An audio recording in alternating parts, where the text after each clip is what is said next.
Bienvenue dans ce tout premier épisode d'Éclat d'esprit, le podcast qui éclaire autant qu'il bouscule sur des sujets liés à notre santé mentale.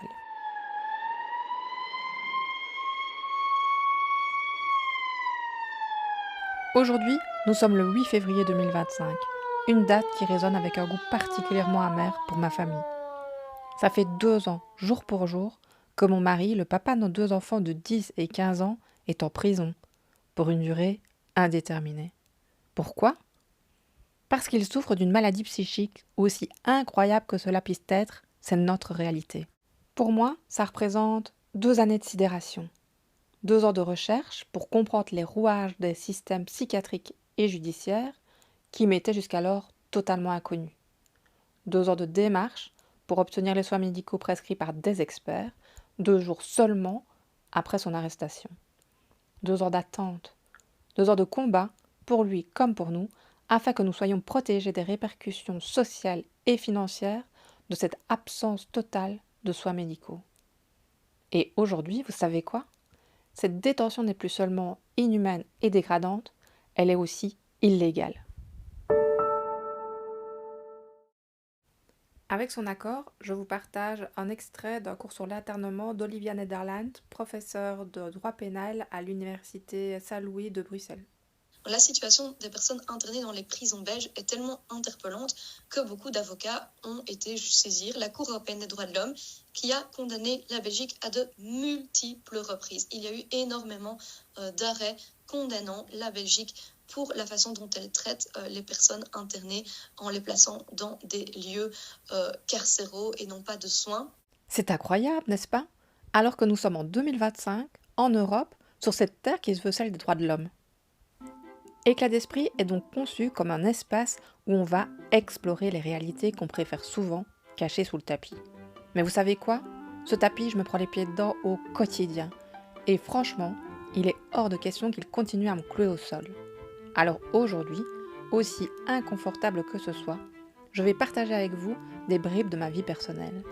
Je vais secouer ce tapis, exposer ce qui s'y cache et y faire entrer autant de lumière que possible. Car il est impensable que nous restions coincés dans ce scénario digne de Kafka.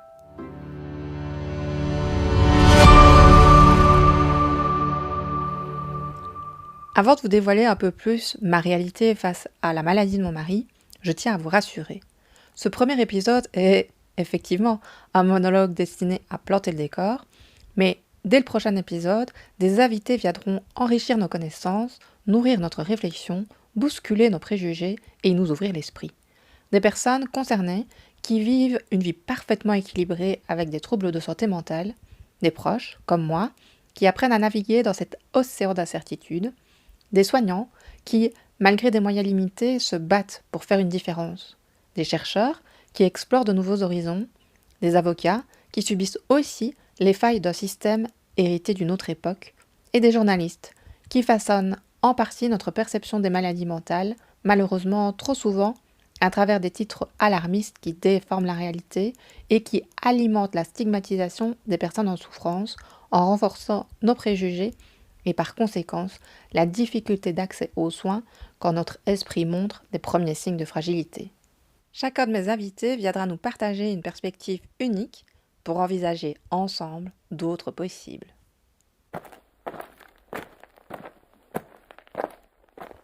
Je suis ici aujourd'hui avec vous, non pas pour me plaindre, même si je le ferai probablement un peu, mais parce que ce combat, je refuse de continuer à le mener en silence, dans l'ombre.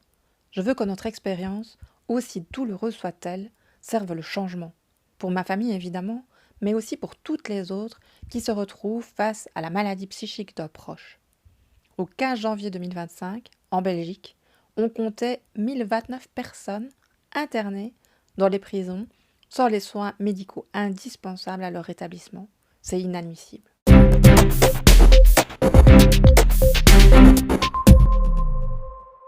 La santé mentale, c'est un sujet qui nous concerne tous. C'est l'équilibre essentiel qui nous permet de réaliser notre potentiel, de surmonter les défis du quotidien, de travailler efficacement et de contribuer à la société. Prendre soin de notre santé mentale, c'est donc un enjeu à la fois personnel et collectif qui mérite toute notre attention. L'Organisation mondiale de la santé nous informait déjà avant la pandémie, qu'un Européen sur 4 serait touché au cours de sa vie par un trouble de santé mentale. Il est donc fort probable que chacun de nous, de manière plus ou moins durable, plus ou moins impactante, soyons concernés soit directement ou indirectement par le trouble d'une personne de notre entourage. Être sensibilisé, être informé est la base pour mieux agir quand le sol se dérobe sous nos pieds.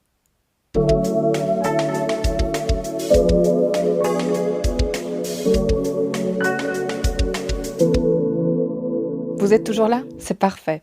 Je vous embarque donc sans attendre dans quelques faits qui ont marqué les 2 années qui viennent de s'écouler.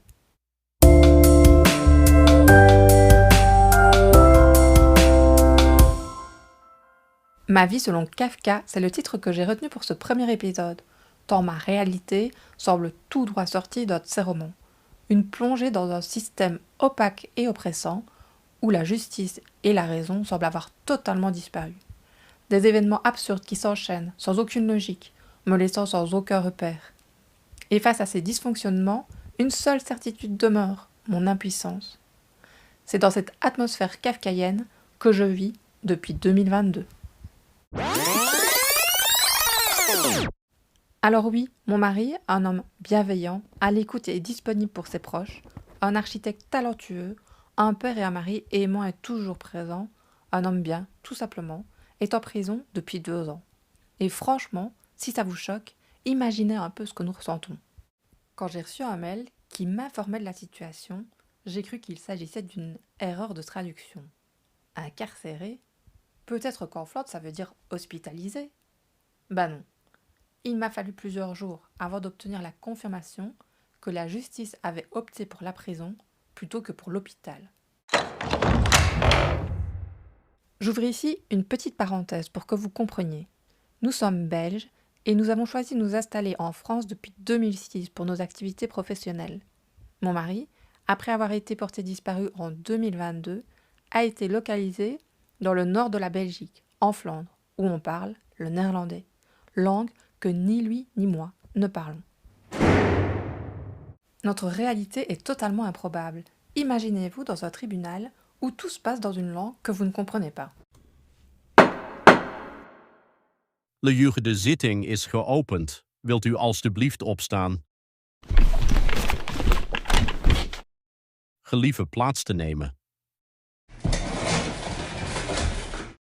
De correctionele rechtbank van Veurne is heden bijeengekomen om de zaak te behandelen van het Openbaar Ministerie tegen de beklaagde, vervolgd voor bedreiging en belaging van mevrouw Liégeois, die hier vandaag aanwezig is, evenals haar vader en broers. De zaak wordt opgeroepen. Mevrouw de procureur des Konings, kunt u de tenlastenlegging voorlezen? Et même quand on a la chance d'avoir un interprète, ce qui n'est pas systématique, difficile de traduire en temps réel des monologues juridiques interminables. Pour ma part, entre le stress de cette situation et la barrière de la langue, il m'est impossible de suivre les débats. En tout cas, si vous vous en sentez capable, c'est promis, je vous emmène à la prochaine audience, pour enfin comprendre ce qui se dit en néerlandais et me faire comprendre à mon tour. C'est quand même la base de la justice, non? En attendant, ce que vit mon mari au quotidien est inimaginable. Ce qui ressort, c'est que l'environnement carcéral vient confirmer au quotidien ces suspicions de complot qui se cristallisent depuis 2 ans en l'absence totale d'une prise en charge médicale adaptée. Les conditions de détention sont inacceptables, encore plus dans un environnement de surpopulation sans précédent. 23 heures sur 24 dans une cellule de 9 mètres carrés, conçue à l'époque pour une personne, mais occupée aujourd'hui par une, voire 2 personnes avec un matelas au sol. Aucune séparation avec les détenus de droit commun, c'est-à-dire les personnes condamnées pour des délits ou des crimes. Et tout ça pour une durée indéterminée. Vous vous imaginez enfermé avec une date de sortie au 31 décembre 1999 ? C'est pourtant bien ce qui est écrit sur la feuille d'écrou de chaque personne qui se trouve internée dans une prison belge, coincée dans le système pénal qui ne s'est jamais donné les moyens de ses ambitions. Alors que la personne qui a commis un crime et est reconnue coupable bénéficie d'une date à partir de laquelle elle peut demander des aménagements de peine et de sa date définitive de sortie, soit de vraies perspectives pour un changement de vie, les personnes internées se retrouvent coincées sans aucune perspective d'avenir. Peu importe notre état de santé en arrivant en prison, cette situation aberrante pourrait rendre fou n'importe lequel d'entre nous. Je vous propose de lever d'emblée la question qui vous taraude. Mais qu'a donc fait ton mari pour se retrouver en prison depuis 2 ans? Vous imaginez un truc grave, n'est-ce pas? C'est bien normal, puisque c'est ce que prévoit la loi. Eh bien, sachez désormais qu'on peut se retrouver en prison pour des SMS. Des textos, c'est ce qui a été retenu contre lui. Le pire sans doute, c'est que c'est moi-même qui les ai utilisés, ces SMS, en 2022, pour justifier ma demande de mise en observation et de soins médicaux adaptés. Au final, ces SMS ont été jugés harcelants par leur quantité et menaçants, alors qu'ils étaient juste le moyen d'expression plus ou moins clair, plus ou moins chaotique, d'un homme en très grande souffrance de se croire trahi par tous. Si j'avais 1 € pour chaque « mais pourquoi il est en prison ?» et 2 € pour chacune de mes réponses suivies de « tu es sûr ?» je pourrais aujourd'hui financer les services d'un avocat en droit international bilingue, et oui, toujours le néerlandais, spécialiste de l'aternement et de la famille, qui aurait à cœur de protéger les droits fondamentaux de notre famille et de défendre les intérêts de mon mari auprès de la Cour européenne des droits de l'homme, qui, comme vous le savez maintenant, a déjà régulièrement condamné la Belgique pour le manque inacceptable de soins médicaux pour les personnes internées en prison. La situation de mon mari est inimaginable, mais en parallèle, nos enfants et moi, nous ne sommes pas épargnés. Si vous me suivez dans cette aventure, vous découvrirez que faire face à une maladie mentale, c'est aussi une épreuve d'endurance, un vrai parcours du combattant administratif d'une violence inouïe.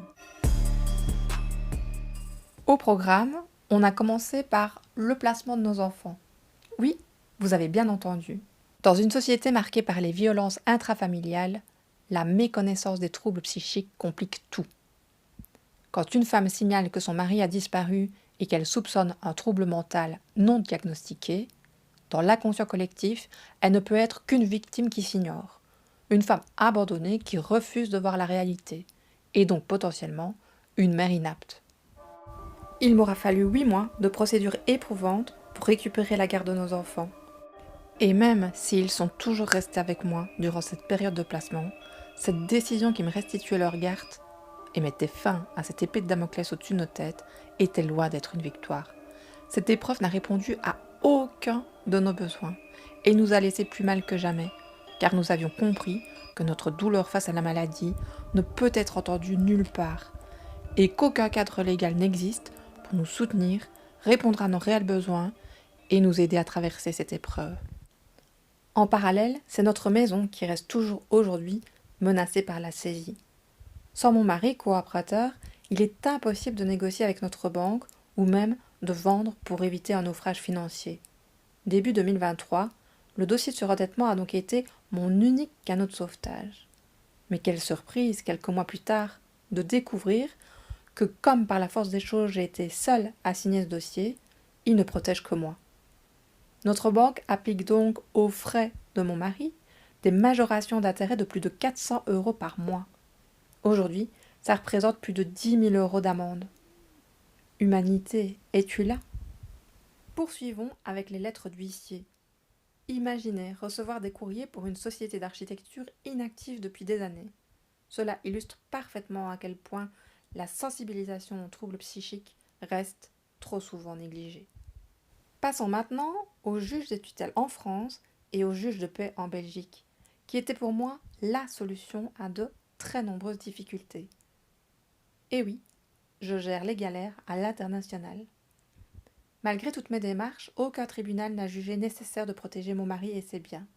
En France, on m'explique qu'il faut une expertise réalisée par un médecin inscrit sur les registres de la République française et que mon mari doit se présenter au tribunal.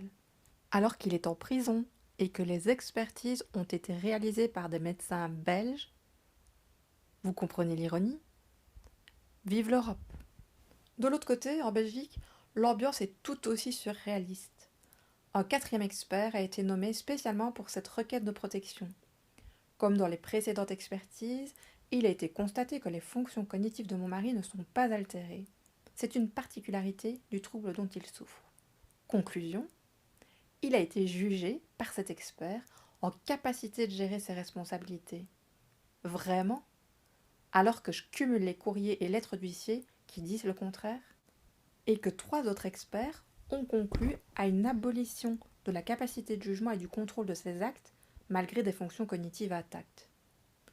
Quand on sait qu'un grand nombre de personnes sans abri souffrent de troubles psychiques, je comprends beaucoup mieux comment elles en arrivent là. Pour ma part, je vis ce chaos de l'intérieur. J'espère sincèrement en sortir avant d'en connaître tous les secrets. Continuons avec 2 ans de silence pesant. Depuis le jour de son incarcération, 2 ans, jour pour jour, aujourd'hui, aucune communication constructive n'a été possible. Je découvre l'étendue des délires à travers les dossiers judiciaires. L'absence totale de soins le maintient dans une prison autant mentale que physique, totalement isolé de la réalité et de ses proches. C'est tout simplement inadmissible. Ajoutons à cela la valse inlassable des avocats censés défendre tous les intérêts de leurs clients. Et dans le cadre de la maladie psychique diagnostiquée, l'accès aux soins urgents me semble être LA priorité. Et bien voilà, encore une de mes idées saugrenues. Plus d'une dizaine d'avocats se sont succédés. J'ai tout entendu, me laissant souvent spectatrice du désastre. 2 jours après son arrestation, nous avions un diagnostic et un pronostic encourageant de rétablissement. 18 mois plus tard, après 2 appels et une multitude de reports d'audience, la Cour de cassation rendait enfin sa décision définitive, l'internement, qui, comme vous l'avez compris, reste en Belgique une voie sans issue. Au programme de notre périple aussi, une citation en divorce assortie d'une demande de garde partagée et de la vente forcée de notre maison. Cette procédure a été initiée en 2024 par le 9e avocat successif, avant qu'il ne disparaisse rapidement de nos vies. Son argument ? Que je cherchais uniquement à enfermer mon mari et à prendre le contrôle de ses biens. Sidérant. Et pourtant, c'est ma réalité.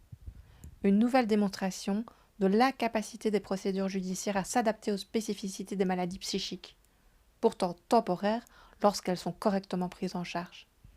Une rigidité qui, au lieu de favoriser son accès aux soins, le prive de la possibilité de se rétablir et de retrouver un jour sa place dans sa propre vie. Désormais, depuis quelques semaines seulement, c'est au tour de la Chambre de protection de la société, KBM pour l'abréviation en néerlandais, de prendre des décisions quant au futur parcours de soins de mon mari.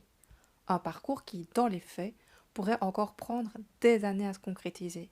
Les listes d'attente pour les lieux dits de soins se comptent effectivement en années. La patience est une vertu, certes, mais sur des sujets de santé, elle n'a absolument aucune place. Vous avez donc un aperçu non exhaustif des problématiques auxquelles je fais face. J'ai de temps en temps du mal à croire moi-même que tout ceci est ma réalité et mon quotidien. J'ai longtemps cru que la justice était un rempart, que la médecine était accessible à tous et que nos pays protégeaient les plus vulnérables. Mais la réalité est tout autre. Quand la maladie psychique s'invite dans une famille, chaque démarche se mue en un parcours du combattant, où chaque porte se referme avant même de s'être entr'ouverte. Il y a souvent plusieurs années d'errance avant d'obtenir un diagnostic médical, pendant lequel la maladie progresse. Chaque jour qui passe réduit les chances de rétablissement. Et pourtant, je continue d'y croire, car derrière ces absurdités administratives et sociales se cachent des vies, des familles, la mienne en l'occurrence, et des combats qui méritent d'être entendus et soutenus. Comme vous pouvez le constater, nous sommes coincés dans le scénario d'une série judiciaire et médicale à rebondissement. Netflix, si tu cherches une nouvelle intrigue, appelle-moi.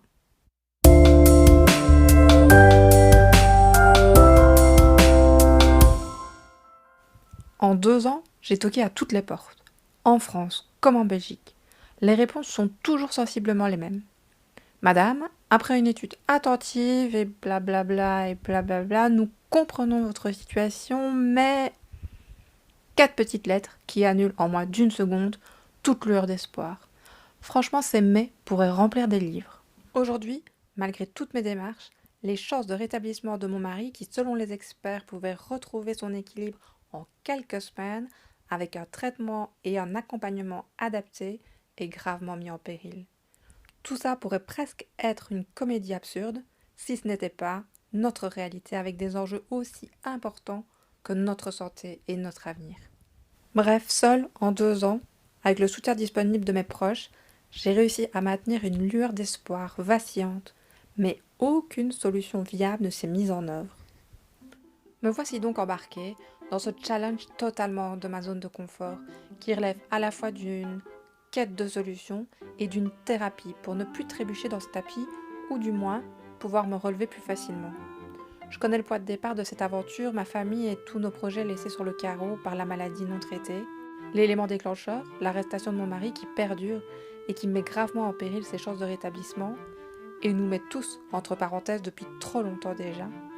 Les rebondissements, vous en avez eu un bref aperçu, sont nombreux, récurrents, confrontants, aberrants, souvent déconnectés de toute logique. Et quand je pense qu'il n'est pas possible de tomber plus bas, je me rends compte que j'avais tort. Le moment clé, le tournant décisif, je l'attends toujours. Le dénouement, je ne le connais pas. La fin reste à être écrite. Ce que je sais en revanche, c'est que consacrer autant de temps et autant d'énergie pour une cause aussi juste ne peut qu'aboutir à une issue positive pour ma famille et pour tant d'autres. Mais vous savez quoi? Ce n'est pas juste mon combat. Parce que des familles comme la mienne, il y en a des milliers. Des personnes en prison sans soins aussi. Des gens enfermés dans leur propre esprit parce qu'on n'a pas su leur tordre la main au bon moment, il y en a encore plus. Parce que ce système ne changera pas tout seul et que les professionnels ne peuvent pas être sur tous les fronts, le changement de conscience et le changement de regard sur les troubles psychiques, c'est aussi et surtout une question collective de société. Mais c'est quoi notre rôle à nous, me direz-vous? Eh bien, il est bien plus important que ce que vous croyez. Peut-être qu'on peut juste commencer par écouter, vraiment écouter, pour s'informer, rompre le silence et les tabous, et commencer à fissurer nos préjugés. Développer notre esprit critique, notamment sur les titres sensationnalistes de nos journaux préférés. Observer le rétablissement et la réhabilitation sociale, qui sont des réalités, et applaudir les évolutions significatives de la psychiatrie. Se tenir informé et réagir aux décisions de nos politiques, notamment en termes de santé et de justice pénale. Si vous êtes prêt à tenter cette aventure, vous êtes au bon endroit. Et petit à petit, ensemble, nous ne serons plus une partie du problème, mais une partie active de la solution. Avec Éclat d'esprit, mon objectif est clair. Ouvrir un espace d'échange, accueillir les points de vue des uns et des autres et réfléchir ensemble à d'autres perspectives. Ouvrir des fenêtres dans des murs qu'on pensait jusqu'ici infranchissables, pour contribuer à faire changer les choses, une personne à la fois, un dysfonctionnement à la fois. Mon levier d'action, c'est vous. Aujourd'hui, je me tiens debout grâce aux échanges, aux espoirs partagés et à la conviction qu'un avenir meilleur est possible. Mon mari possède en lui les ressources pour se rétablir, et le rêve de nos enfants de le retrouver est à portée de main. Pour eux, pour moi, pour vous et vos proches, engageons-nous collectivement vers le changement. Si ce podcast vous a interpellé, partagez-le, abonnez-vous et participez à la conversation. Chaque éclat d'esprit, chaque réflexion partagée est une petite lumière qui vient combler les failles. Merci d'avoir écouté Éclat d'esprit. Prenons soin de nous, de notre santé mentale et restons attentifs à ceux qui nous entourent.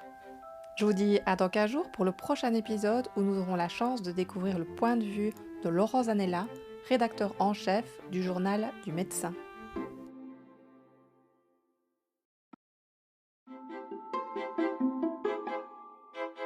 Vous venez d'écouter Éclat d'esprit, le podcast qui met en lumière avec authenticité et ouverture d'esprit les mystères de notre santé mentale. Ici, nous explorons les failles de notre esprit pour mieux comprendre ses forces. Nous brisons les tabous, on déconstruit nos idées reçues et nos préjugés, on parle espoir et rétablissement. Entre éclat de voix et éclat de rire, nous partageons nos expériences.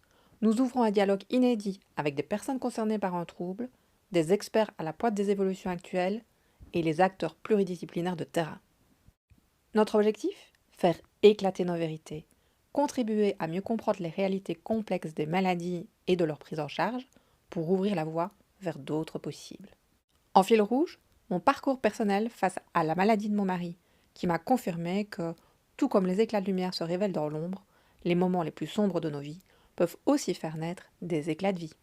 De l'éclat d'esprit à l'éclat de génie, il n'y a qu'un pas. Franchissons-le pour construire ensemble un monde où la sentimentale est accessible à tous.